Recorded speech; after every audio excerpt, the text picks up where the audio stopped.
सरसों के खेत में तू जब से आई, गांव के मनवा सबके धड़काई।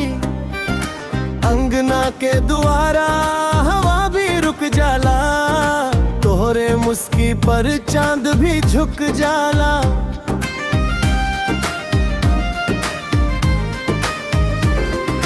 पानी भरे गगरी चुनरी लहराई, देखी के तोहार सासू घबराई।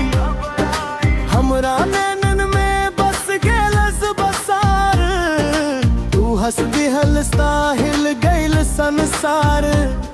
अरे ऐसे ना दिल में उतर, थोड़ा रुक जा थोड़ा ठहर। काहे तू ऐसन बोले से एक मुस्कान में दिल खोले। सरसों के खेत, सरसों के खेत, तोहर नामे धड़के दे।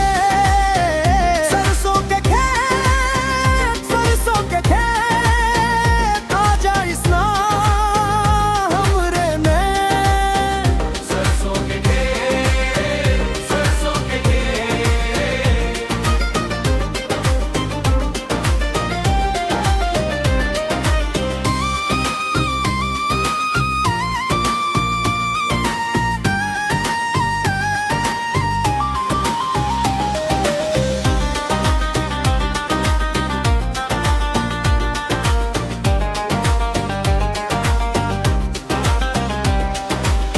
गौआ के मेले में चूड़ी चुनर बिके, तू निकरल सत सबके नजर टिके।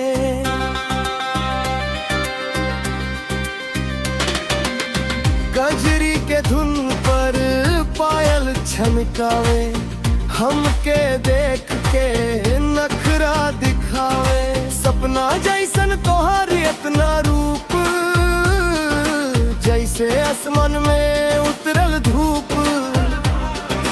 तालान पे बैठे के बात बनावत, दिल के धड़कन तू ही बढ़ावत। हमरो उर्निया तोहरे नामे, रात दिन बोले तू ही तजा में। मोर अंगना के रंग चढ़ा, दिल के रहिया तोहे मिला। सरसों के खेत, सरसों के खेत, तोहर नामे धड़के दे। सरसों के खेत, सरसों के खेत, आजा इस ना हमरे में। सरसों के खेत, सरसों के खेत।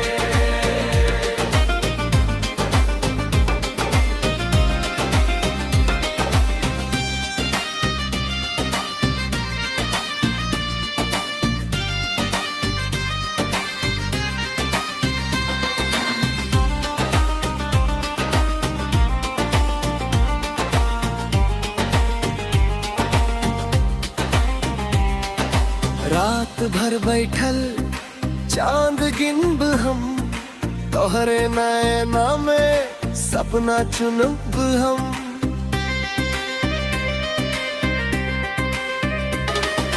गाँव के बातें लंबा सही, तू साथ रही सब आसान सही। ओठवा पे हंसी हाथ में मेहंदी, हमरो जिंदगी तू ही ते चहंदी। काहे लाज करे सवात सही, हमरा मन के कहबता सही। सरसों के खेत,